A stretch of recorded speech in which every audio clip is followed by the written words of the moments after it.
একটা জীবন্ত ছাগল চামড়াগুলো জবাই না দিয়ে কেউ যদি টেনে টেনে বের করে, ছাগল জবাই হয় নাই কিন্তু চামড়া এক পাশ থেকে টেনে টেনে টেনে হিচড়ে আপনি গা থেকে বের করলে যত কষ্ট হয়, এর চেয়েও বেশি কষ্ট দিয়ে মালাকুল মাউত বামপন্থী আর কাফেরদের রুহুটা দেহ থেকে বের করে আনে। পড়েন নাউযুবিল্লাহ।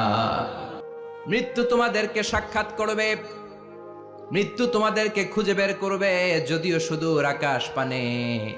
পালাও সেথায় লাগিয়ে সিঁড়ি, আকাশের উপরে যদি বিশাল সিঁড়ি লাগিয়ে চতুর্থ আকাশে চলে যান, চাঁদের মধ্যে বাড়ি করেন, মঙ্গল গ্রহে বাড়ি করেন, ওই জায়গায় মালাকুল মাউত আপনারে খুঁজে পাবে না। চাঁদেও খুঁজে পাবে। মঙ্গল গ্রহে যদি যান, স্যাটেলাইট, আমাদের একটা বঙ্গবন্ধু স্যাটেলাইট চ্যানেল লঞ্চ করা হয়েছে না, ওইখানে গেলে তো আর নাই মালাকুল মাউত। কথা বলেন। আল্লাহ বললেন ওয়াজাআত সাকরাতুল মাউতি বিল হক, মৃত্যুর কষ্ট তোমাদের ছাড়বে না, যেখানেই তোমরা থাকো না কেন মৃত্যু ঠিকই তোমাদের পাকড়াও করবে। চিল্লায় বলেন ঠিক কি না?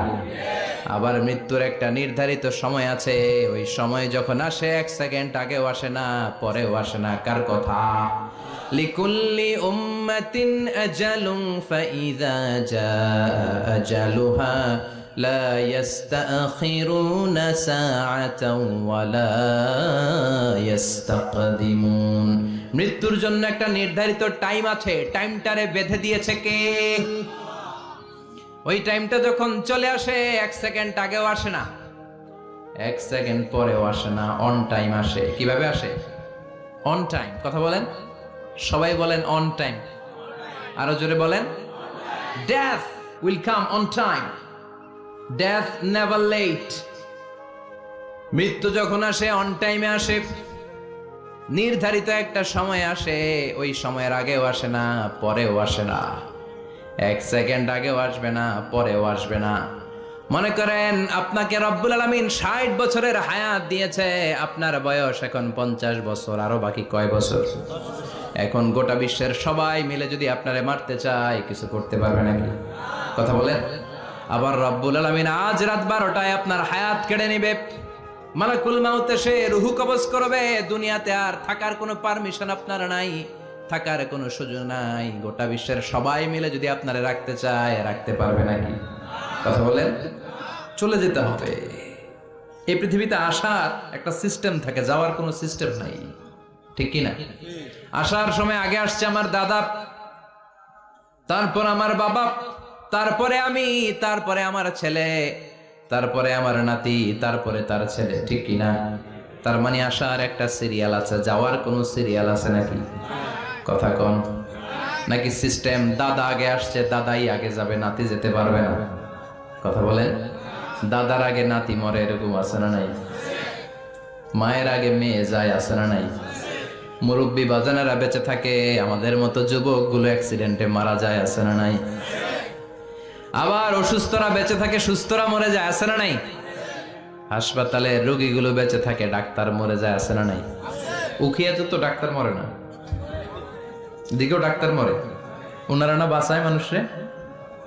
হ্যাঁ হ্যাঁ, আল্লাহ বাঁচায়, ডাক্তার হচ্ছে ওয়াসিলা। চিল্লা এখন ঠিক কিনা? তার মানে এই দুনিয়ার থেকে চলে যাওয়ার কোনো সিরিয়াল থাকে না, মরে যাওয়ার সিরিয়াল থাকে না, আসার একটা সিরিয়াল থাকে, যাওয়ার কোনো সিরিয়াল থাকে না। কি বলেন? জোরে বলেন। আবার চলে যাওয়ার কোনো ভরসা নাই, 1 সেকেন্ডের মধ্যে সব হয়ে যায়। একটা সঙ্গীত আছে না, 1 সেকেন্ডের নাই ভরসা, ভঙ্গ হবে রং তামাশা, চক্ষু বুঝিলে হায় রে দম ফুরাইলে। চিল্লায় বলেন ঠিক কিনা? এই গানের যিনি সিঙ্গার ছিলেন, আমরা তখন ছোট, ফিরোজ শাহ বা ফিরোজ শাহ নামের। 1 সেকেন্ডের নাই ভরসা, ভঙ্গ হবে রং তামাশা, চক্ষু বুঝিলে হায় রে দম ফুরাইলে। এই গানটা উনি গাইতে গাইতে স্টেজে মারা গিয়েছিলেন। দেখেন নাই? মুরব্বীরা জানবেন। তার মানে মৃত্যুর গান গেতে গেতে অনেকে মৃত্যুবরণ করে, এরকম আছে না নাই? অনেকে খাওয়ার টেবিলে বসে মারা যায়, আছে না নাই? ফুটবলার ফুটবল খেলতে খেলতে মরছে, দেখেন নাই? ক্রিকেট খেলতে খেলতে মইরা যায়, আছে না নাই? রেসলিং খেলতে খেলতে মারা যায়, দেখেন নাই? হ্যাঁ, এরকম ভিডিও দেখা যায় যে প্রতিপক্ষকে রেসলিং খেলায় মারতে মারতে শেষ, এখনই জিতে যাবে, হঠাৎ করে তাকায় আছে, কিচ্ছু বোঝে না, হঠাৎ করে জামিনে উল্টে পড়ে যায়, রেফারি এসে মাটিতে বাড়ি মারে, আর লড়ে না। আছে না? রেফারি কি করে?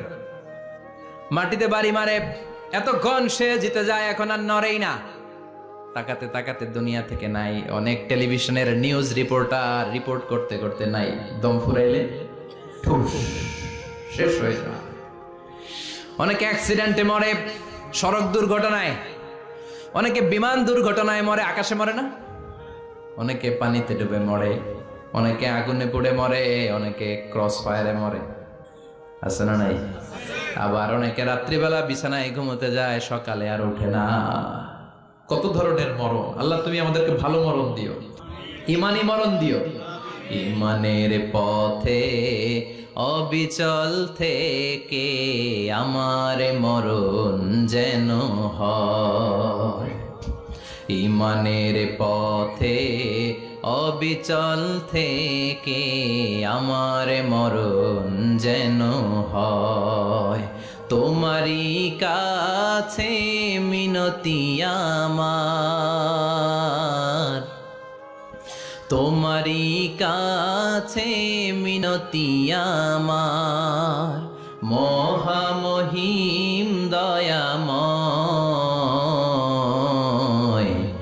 ইমানের পথে অবিচল থেকে আমার মরণ যেন হয়। চিল্লায় পড়ে না আমিন। তার মানে কে কোথায় মরবো আমরা কেউ জানি নাকি? ওমা তাদরি নাফসুম বিআইয়ি আরদিন তামুত, কোন জায়গায় মরবা, কখন মরবা কেউ আমরা জানি না, কিন্তু মরবো সবাই জানি, ঠিক কি না? কুল্লু নাফসিন যায়িকাতুল মাউত, প্রত্যেকটি আত্মার মৃত্যুবরণ করতে হবে, এটা আমরা সবাই জানি। The most certain thing in life is death, but the most uncertain thing in our life is the time of death. এ জীবনের সবচেয়ে সুনিশ্চিত বিষয় হলো মরণ, সবচেয়ে অনিশ্চিত বিষয় হলো মরণের সময়। চিল্লা এখন ঠিক কিনা? মরবো যে আমরা সবাই জানি, কিন্তু কোথায় মরবো আমরা কেউ জানি? জানি আমরা সবাইকেই মরতে হয়, জন্মালেই মরতে হবে, চলে যেতে হবে, থাকা যাবে না। এটাই হলো পৃথিবীর পদ্ধতি। জীবনের সবচাইতে নির্মম ঘটনা হচ্ছে মরণ, সবচাইতে ভয়ঙ্কর অভিজ্ঞতা। কোন প্রাণীর জন্য সর্বোচ্চ এবং সবচাইতে ভয়ঙ্কর অভিজ্ঞতা হচ্ছে মৃত্যু। এবং এত ভয়ঙ্কর অভিজ্ঞতা, এই অভিজ্ঞতাটা কারো কাছে শেয়ার করে যাওয়া যায় না। মরার সময় কেউ বলে যেতে পারছিল আমার মরতে এমন লাগছে, কইতে পারছে? কেমন লাগছে বলতে পারে? বলা যায় না। তার আগেই চলে যেতে হয়। শৈশব, কৈশোর, যৌবন, বার্ধক্য, প্রৌঢ়ত্ব, হ্যাঁ, বয়সের ছাপ, কালো চুল দাড়ি সাদা হয়ে যাওয়া, দাড়ি চুলে শুভ্রতা, দুর্বলতা। This is the circle of life. ছোট্ট ছিলাম, বড় হলাম, সিঙ্গেল ছিলাম, ডাবল হলাম, তারপরে বাবা হলাম, তারপরে শ্বশুর হলাম, তারপরে নানা হলাম, তারপরে চলে যেতে হবে। This is the circle of life. চিল্লায় বলেন ঠিক কিনা?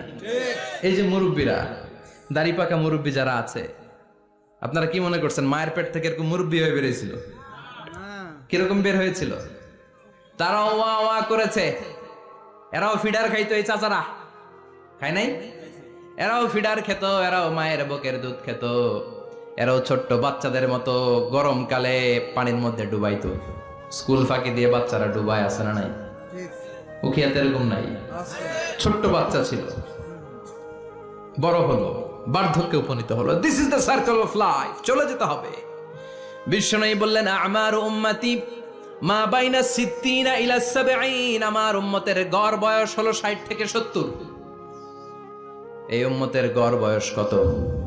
60 থেকে 70। ওয়া আকাল্লুহুম মাইয়াজুজু জালিক, অল্প কিছু মানুষ আছে যারা 70-এর বেশি হায়াত পায়। এখানে 70-এর বেশি আছেন কারা? হাত তোলেন দেখি তো। কয়জন? একজন, দুইজন, তিনজন। মাশাআল্লাহ, আল্লাহ আরো হায়াত দেখ, আল্লাহ এদেরকে আরো হায়াত দারাজ করুক। চিল্লায় বলেন আমিন। তার মানে আমার উম্মতি মা বাইনা সিত্তিন ইলা সাবঈন, বিশ্বনবী বললেন এই উম্মতের গড় বয়স 60 থেকে 70, আর 70-এর বেশি হায়াত পাবে। ওয়া আকাল্লুহুম মাইয়াজুজু যালিক, 70-এর বেশি পাবে হাতে গোনা, গুনে বের করে ফেলা যায় একজন, দুইজন, তিনজন, বাকি সব 60-এর আগে নাই। ঠুস। চিল্লা এখন ঠিক কিনা? বাংলাদেশের গড় হায়াত কত মানুষের? 60। বিশ্বনবীর কথার সাথে মিলে গেছে। চিল্লায় পড়েন সুবহানাল্লাহ। এই জন্য বিষ্ণু বলেন, এই যে মুরব্বীদের দাড়ি পাকে, এই যে রাস্তায় অ্যাক্সিডেন্ট হয়, এই যে ক্যান্সারে আক্রান্ত হয়ে লোকজন মারা যায়, তার উপরেও কি টনক নড়ে না? এরপরেও কি বিবেকে ধরে না যে তোমাকে চলে যেতে হবে?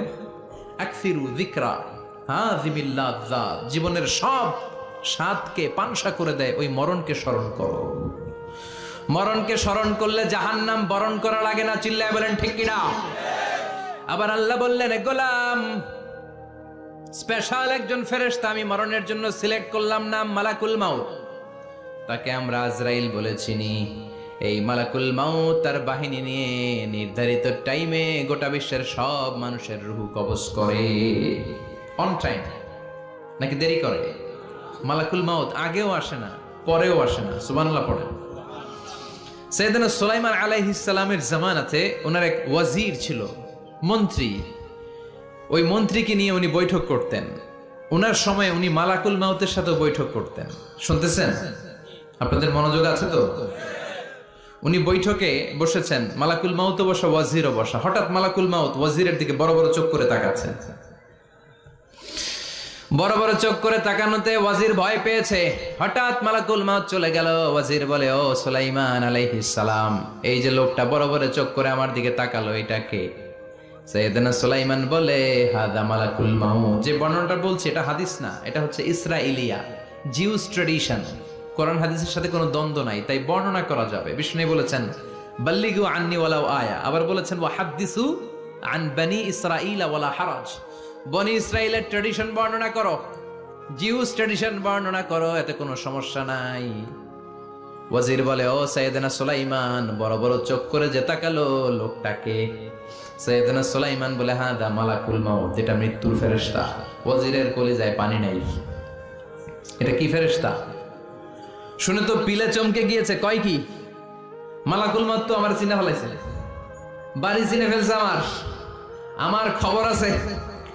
সাইয়েদনা সুলাইমান আলাইহিস সালাম জিনদেরকে দিয়ে কাজ করাতেন, মেঘমালাকে দিয়ে কাজ করাতেন, বিশাল সিংহাসন নিয়ে পৃথিবীর প্রাচ্য থেকে পাশ্চাত্যে ঘুরে বেড়াতেন। সাইয়েদনা সুলাইমানকে ওয়াজির বলে, ও সুলাইমান, মেঘমালাকে আদেশ করে দেন, আমি আর এই ফিলিস্তিনের ভূখণ্ডে থাকতে চাই না। আকাশের মেঘমালার উপরে আমারে বসিয়ে দেন, আর বলে দেন আমারে নিয়ে যেন আকাশের মেঘমালা হিন্দুস্তানের ওই দূর পর্বতে রেখে আসে। আকসা আল হিন্দ, হিন্দের সবচেয়ে দূরবর্তী জায়গায় যেন আমারে রেখে আসে। সাইয়েদনা সুলাইমান বললেন, আকাশের মেঘ যাও, আমার ওয়াজিরকে নিয়ে হিন্দুস্তানের একটা উপদ্বীপে রেখে আসো। রেখে আসা হলো। কিছুক্ষণ পর মালাকুল মাউত সাইয়েদনা সুলাইমানের কাছে হাজির। সাইয়েদনা সুলাইমান বললেন, ও মালাকুল মাউত, কই ছিলা? কই, একটু আগে হিন্দুস্তান থেকে আপনার ওয়াজিরের রূহ কবজ করে আসছি। সুবহানাল্লাহ পড়েন। এটা আবার কেমন কথা, তুমি ওইখানে গেলা কেন? কয়, রব্বুল আলামিন কিছুক্ষণ আগে আমার কাছে পায়গাম পাঠিয়েছে, যাও সাইয়েদনা সুলাইমানের ওয়াজিরের রূহটা কবজ করো। কবজ করার জায়গা হলো হিন্দুস্তানের উপদ্বীপ। কোন জায়গায়? মালাকুল মাউত এসে দেখে সুলাইমান নবীর সাথে মিটিং করে। ওয়াজির কার সাথে মিটিং করে? সুলাইমান নবীর সাথে। কিন্তু ফরমানে লেখা রূহ কবজ করতে হবে কোথায়? হিন্দুস্তানে। সুবহানাল্লাহ কইবেন না? এই জন্য বড় বড় চোখ করে আমি তাকিয়েছি, আর মনে মনে ভাবলাম, টাইম তো নাই, কারণ মৃত্যু তো অন টাইমে হতে হয়। এখনই ওর রূহ কবজ করতে হবে। কেমন করে ওইখানে যাবে আমি জানি না, আমি আগে চলে যাই। রুহুটা ডানে যায়, ফাতাতাফাররাক। একবার রুহুটা ডানে যায়, আবার রুহুটা বায়ে যায়, আবার সামনে যায়, পায়ে যায়, হাতের মধ্যে ঢুকে ডানে বায়ে যায়। মালাকুল মাউত আবার ধমক দিয়ে বলে, ইয়া আইয়াতুহান নাফসুল খাবিসা, পাপাত্তা বের হয়ে আয়। রুহুটা আবার ডানে যায়, বায়ে যায়, সামনে যায়, পেছনে যায়। এবার ঘপাস করে মালাকুল মাউত রুহুকে ধরে টান মারে। সারা দেহটা থেকে প্রাণ রস সিক্ত করতে করতে দেহ থেকে রুহুটাকে টেনে হিচড়ে বের করে আনে। আর মুমূর্ষু রোগীটা চিৎকার মারতে থাকে, পড়েন না আউযুবিল্লাহ। একটা জীবন্ত ছাগলের চামড়াগুলো জবাই না দিয়ে কেউ যদি টেনে টেনে বের করে, ছাগল জবাই হয় নাই কিন্তু চামড়া এক পাশ থেকে টেনে টেনে টেনে হিচড়ে আপনি গা থেকে বের করলে যত কষ্ট হয়, এর চেয়েও বেশি কষ্ট দিয়ে মালাকুল মাউত বামপন্থী আর কাফেরদের রুহুটা দেহ থেকে বের করে আনে। পড়েন না আউযুবিল্লাহ।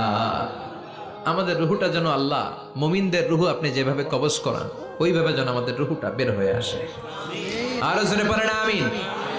এজন্য আল্লাহ বললেন বাল তুসিরুনাল হায়াতাদ দুনিয়া ওয়াল আখিরাতু খায়রুন ওয়া আবকা। পাগলের মতো মোহাচ্ছন্ন হয়ে এই দুনিয়াটার পেছনে ছুটে বেড়াও, এই দুনিয়া আসল নয়, আখিরাত হলো আসল। চিল্লায় বলেন ঠিক কিনা? অস্থির, আমরা অস্থির, আমরা ব্যস্ত দুনিয়ার লোভে আর মোহে পড়ে আমাদেরকে যে মরতে হবে, চলে যে যেতে হবে, এটা ভাবার সময় আমাদের নাই। চিল্লাই কোন ঠিক কিনা? এজন্য বলা হয় মুতু ক্বাবলান তামুতু, মরার আগে একবার মরো। হাসিবু ক্বাবলান তুহাসাবু আলাইক, তোমার হিসাব কিয়ামতের দিন করার আগে তুমি তোমার হিসাব করো। জীবনে কি কি পাপ করেছি আমি জানি, আমার চেয়ে ভালো কেউ জানে না। চিল্লায় বলেন ঠিক কিনা? কি কি অন্যায় করেছি আমার হৃদয়ের মধ্যে কথাগুলো আছে না নাই? পৃথিবীর কেউ না জানলেও আমি জানি কি জানি না? পৃথিবী না জানুক আমি তো জানি, আমি কি পাপ করেছি হায়। পৃথিবী না জানুক আমি তো জানি, আমি কি পাপ করেছি হায়। আমার পাপের করলে বিচার, বাঁচার উপায় নাই আমার। দয়াময় প্রভু মাফ করো আমায়, মাফ করো আমায়। পড়ে না আমি আরো জোরে আমিন। এজন্য হাসিবু ক্বাবলা আন তুহাসাবু আলাইক, তোমার হিসাব বসার আগে নিজে হিসাব করো কি কি করলা।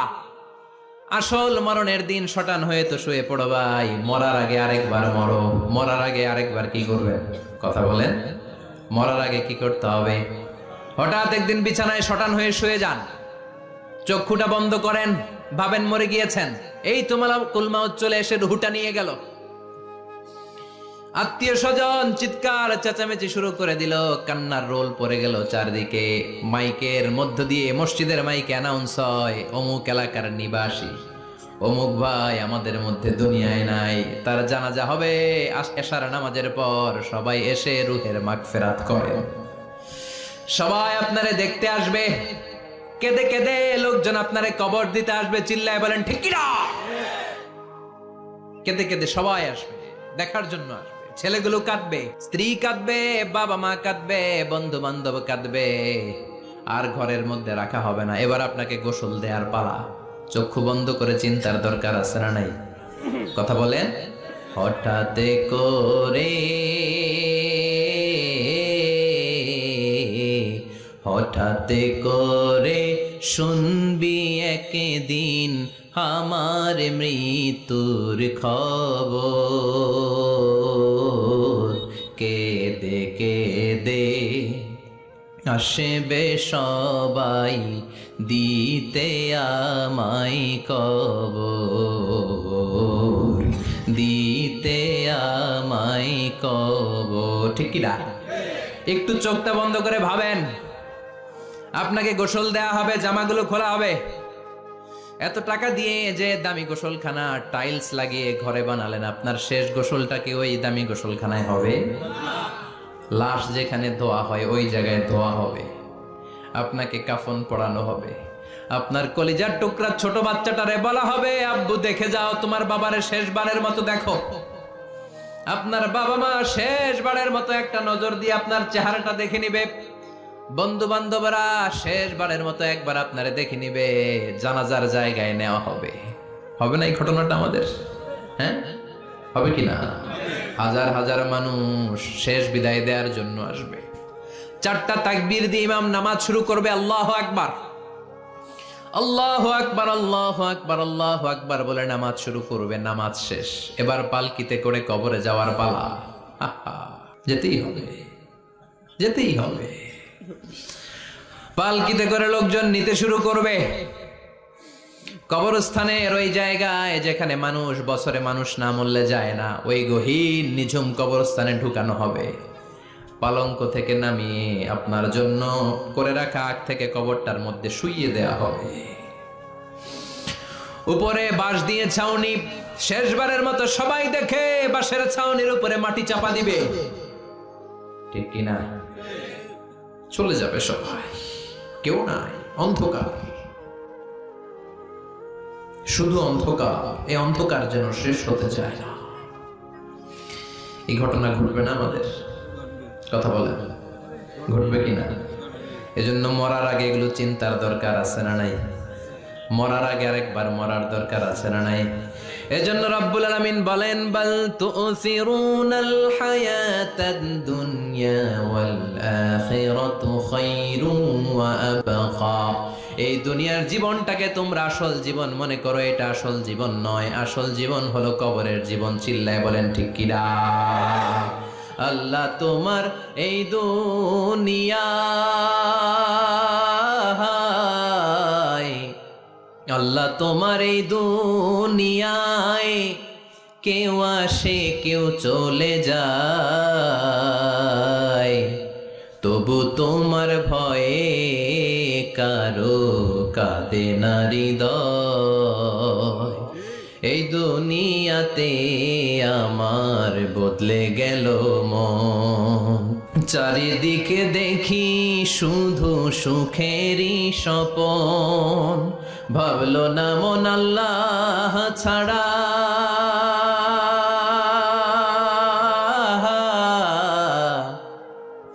ভাবলো না মন আল্লাহ ছাড়া নেই কোনো উপায়, তবু তোমার ভয়ে কারো কাঁদে না হৃদয়, ঠিক কিনা? আসে আর চলে যায়। প্রতিদিন মাইকে অ্যানাউন্স শুনি, অমুক এলাকার অমুক লোক নাই, দাদা গেল, বাবা গেল, বড় ভাই গেল, আত্মীয় স্বজন গেল, আমাকেও যেতে হবে, এই চিন্তা মাথায় নাই। চিল্লায় এখন ঠিক কিনা? এজন্য লাইফটা হলো one time, one chance, second কোনো চান্স আপনাকে দেয়া হবে নাকি? কাফেররা বলবে, ইয়া রাব্বি আরেকটা সুযোগ দেন, লাউ আন্না লানা কাররা ইয়ানি মাররা, আল্লাহ আরেকটা সুযোগ যদি পেতাম দুনিয়াতে ভালো করে আসতাম। আল্লাহ বলবেন, ইন্নাহা কালিমাতুন কাইলুহা, এটা শুধু তাদের মুখের কথা, তাদেরকে আবার সুযোগ দিলেও তারা কিচ্ছু করবে না। চিল্লায় এখন ঠিক কিনা? এজন্য একটা চান্স আমরা পেয়েছি, এই দুনিয়ার ওয়ান চান্সে আমরা ভয় পাবো একজনকে। চিল্লায় বলেন তিনি কে? আল্লাহ। এজন্য যেতে আমাদেরকে হবে, এই মরণ থেকে পালানোর কোনো সুযোগ কেউ পালাতে পারে নাই। এই মরণ হলো আখিরাতের প্রবেশদ্বার। মরণ নামক পালকিতে চড়ে আমরা কবরের ভেতরে ঢুকি। মরণ হলো প্রথম পর্ব, কবর হলো দ্বিতীয় পর্ব। যেরকম ঠিক কিনা? এজন্য বিশ্বনবী বললেন, আল কবর রাউদাতুম মিন রিয়াদিল জান্নাহ আও হুফরাতুম মিন হুফারিন নার। কবর হলো কারো জন্য জান্নাতের বাগান, কারো জন্য জাহান্নামের গর্ত। আমরা বলি, আল্লাহ আমাদের কবরটারে জান্নাতের বাগান বানাও। আর জোরে পড়েন আমিন। আবার বিশ্বনবী বললেন, ইন্নাল কবরা আউয়াল মানজিল মিন মানাজিলিল আখিরাহ। কবর হলো আখিরাতের মানজিলগুলোর প্রথম মানজিল। আখিরাতে একটার পরে একটা অনেকগুলো স্টেশন আপনাকে পার হতে হবে। প্রথম স্টেশনটার নাম হলো কবর। প্রথম স্টেশনের নাম কি? এই কবর নামক স্টেশনে যদি আপনি মাফ পেয়ে যান, সামনের সব স্টেশনগুলোতে মাফের ব্যবস্থা করবে কে? আল্লাহ। আর কবর নামক স্টেশনে যদি ধরা খেয়ে যান, আপনার মায়ের আছে না নাই? লাশটাকে যখন রাখা হয়, লাশটা চিনে কে আমারে রাখলো, কে আমাকে ধৌত করলো, কে আমারে কাফন পড়ালো। এজন্য বিষ্ণুই বলেছেন, মুমূর্ষের সামনে বসে বসে পড়ো, লা ইলাহা ইল্লাল্লাহু মুহাম্মাদুর রাসূলুল্লাহ। লাকিনু মাউতাকুম, লা ইলাহা ইল্লাল্লাহ। মুমূর্ষের সামনে দাঁড়িয়ে দাঁড়িয়ে পড়ো, লা ইলাহা ইল্লাল্লাহ। এই লা ইলাহা হচ্ছে জীবিতদের জন্য কালিমা, আর আমরা মরার পরে এই জিকির করি, ঠিক না? আমাদের দেশের অনেক জায়গায় লাশ নিয়ে কবরে যাওয়ার সময় লা ইলাহা পড়ে না। না, এটা আগের জিকির, মরার আগের জিকির। মরার আগে আপনাকে অ্যানাউন্সমেন্ট দিতে হবে, আল্লাহ ছাড়া কোনো ইলাহ নাই, বিশ্বনবী হচ্ছেন শেষ নবী এবং রাসূল। চিল্লায় বলেন ঠিক কিনা? লাশটাকে যখন রেখে দেয়া হয়, বিশ্বনবী যত মানুষকে কবরে রেখেছেন তারপরে দাঁড়িয়েছেন আর বলেছেন, ইস্তাগফিরু লিআখিকুম, তোমার ভাইদের জন্য তোমরা দোয়া করো। ফাইন্নাহুল আনা ইউসআল, এখনই তাকে কবরে সওয়াল করা হবে। কবরে প্রশ্ন আসে না নাই? কথা বলেন। বিশ্বনবী খাদিজাতুল কুবরা ওনার প্রথম স্ত্রী খাদিজাতুল কুবরা তাহেরাকে কবরের মধ্যে রেখে দিয়ে কাঁদতে শুরু করলেন, চোখের পানি ছেড়ে অনেক দোয়া করলেন। দোয়া শেষে সব সাহাবারা ঘরে ফিরে যায়, বিশ্বনবী যায় না। সাইয়েদনা আবু বকর বললেন, ও নবী চলেন ঘরে যাই। অনেক তো দোয়া করলেন, বিশ্বনবী বললেন, আবু বকর তুমি যাও, আমি যাব না। এইটা সাধারণ মহিলা না, এটা বিপদের দিনের সঙ্গিনী খাদিজা। মক্কায় যখন আমার কেউ ছিল না, খাদিজা আমারে ভুলে নাই। 3 বছর কাফিররা আমাকে জেলখানায় বন্দি রেখেছে, নাম শিয়াবে আবি তালেবের জেলখানা। আমার স্ত্রী ওই জেলখানার জীবনেও আমারে ছাড়ে নাই, আমার সাথে 3 বছর খাদিজাও জেল খেটেছে। আমার সব সন্তান আল্লাহ খাদিজার পেট থেকে দিয়েছে। ফাতেমাতুজ জোহরা খাদিজার মেয়ে, জাইনাব খাদিজার মেয়ে, উম্মে কুলসুম খাদিজার মেয়ে, রুকাইয়া খাদিজার মেয়ে, আবুল কাসেম বিশ্বনবীর ছেলে খাদিজার ছেলে, আব্দুল্লাহ যাকে তাইয়্যিব এবং তাহের নামে আমরা চিনি, সেও খাদিজার ছেলে। সুবহানাল্লাহ। ও আবু বকর, আমার এই কলিজার টুকরা প্রিয়তমা খাদিজারে রেখে দিয়ে কেমনে বাসায় যায়? তুমি যাও, আমি দাঁড়িয়ে থাকবো।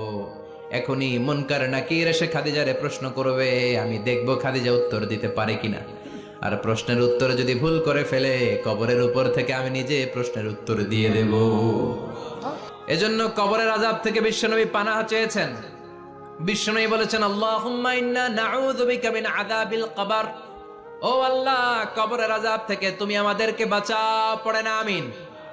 কবরে মুমিনদেরকে 4টা প্রশ্ন করা হবে, কাফিরদেরকে 3টা প্রশ্ন। চিৎকার করে বলেন, মুমিনের প্রশ্ন কয়টা? আর জোরে বলেন। প্রথম প্রশ্ন, মার রব্বুক, তোর রবের নাম কি? আমরা কি বলবো? আল্লাহ আমারে রব, এই রবি আমার সব, দমে দমে তনু মনে তারি অনুভব। আল্লাহ আমারে রব, এই রবি আমার সব। পড়েন আমিন। দ্বিতীয় প্রশ্ন, আমার দিন, উত্তর দিনের নাম কি? ধর্মের নাম কি? তৃতীয় প্রশ্ন, মান হাযার রাজুল, এই লোকটাকে কে? আমরা বলবো মুহাম্মদ সাল্লাল্লাহু। 3টা প্রশ্নের উত্তর যখন আপনি কবরে করে দিতে পারবেন, অতিরিক্ত একটা প্রশ্ন, ওয়ামা ইলমুক, এই যে 3টা প্রশ্নের উত্তর পাল্লা, কেমন করে উত্তর জানলা? কোত্থেকে শিখেছো? নকল করে আনছো কাফনের কাপড়ে? পরীক্ষার হলে নকল আছে না নাই? হাতে নকল আছে না? পায়ে নকল, মুজার ভিতরে নকল আছে না নাই? মোবাইলে নকল আছে না নাই? নকল থেকে আল্লাহ তুমি বাঁচাও। আরো আস্তে কোন আমিন। কিভাবে জানলা? কেমন করে 3টা প্রশ্নের উত্তর শিখলা? What is the source of your knowledge? তথ্যসূত্র কি? আপনাকে বলতে হবে, আমি যেই কিতাবটা থেকে শিখেছি কিতাবটার নাম কি? চিল্লায় বলেন, কি নাম? এই কিতাবটা হলো কোরআন। আপনাকে বলতে হবে, কোরআন থেকে আমি শিখেছি, বিশ্বনবীর হাদিস থেকে আমি শিখেছি। 4টা প্রশ্নের উত্তর যখন পারবেন, ফেরেশতারা বলবে, আহলান সাহালান, খুশ আমদেদ, কংগ্রেচুলেশন, বাহ বাহ, তুমি তো চমৎকার পেরেছো।